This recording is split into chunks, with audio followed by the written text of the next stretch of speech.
La dynamique ivoirienne pour la paix et les acquis, DIPACI, a organisé un colloque consacré à la présentation de sa nouvelle vision et à la redéfinition de ses orientations stratégiques. Cette rencontre a réuni les responsables et délégués de l'organisation autour d'une réflexion sur le rôle de la société civile dans la consolidation de la paix et la sauvegarde des acquis du développement en Côte d'Ivoire. Au cours de cette rencontre, les participants ont suivi plusieurs articulations, notamment la présentation de la nouvelle vision de l'organisation, des échanges sur la vie de la DIPACI, ainsi que la lecture d'une motion de sollicitation de parrainage institutionnel. Prenant la parole, le président de la DIPACI, Fofana Bofra, a expliqué les motivations ayant conduit à la tenue de ce colloque. Il est grand temps que la dynamique ivoirienne pour la paix et les acquis pense à jouer les premiers rôles, c'est-à-dire préserver les acquis du développement. C'est pour cette raison que nous avons appelé nos membres à un colloque, à l'effet de réfléchir, redéfinir notre vision. Et aujourd'hui, c'est chose faite.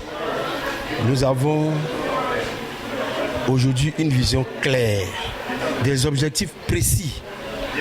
Et aussi, nous sommes déterminés à nous inscrire dans cette vision de paix, de cohésion sociale et de préservation des acquis.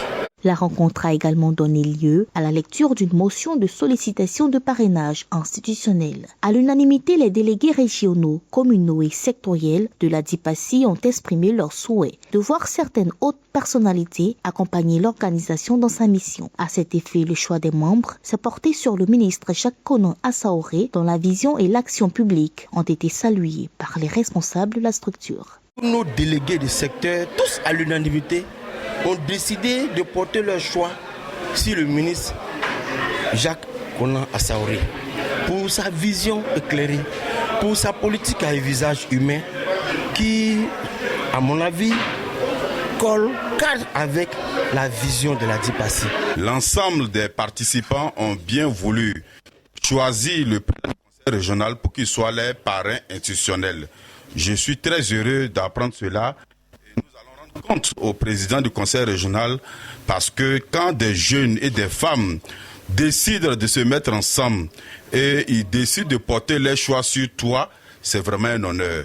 Je voudrais donc saluer son frère Fofana qui a bien voulu en tout cas guider les travaux, qu'ils retiennent qu'ensemble nous allons pouvoir relever les grands défis liés à l'employabilité des jeunes. Se réjouissant de l'adhésion unanime des membres à cette orientation, le président de la DIPACI a exprimé son espoir de voir cette collaboration se concrétiser afin de permettre à l'organisation de poursuivre efficacement sa mission de promotion de la paix, du dialogue et du développement en Côte d'Ivoire.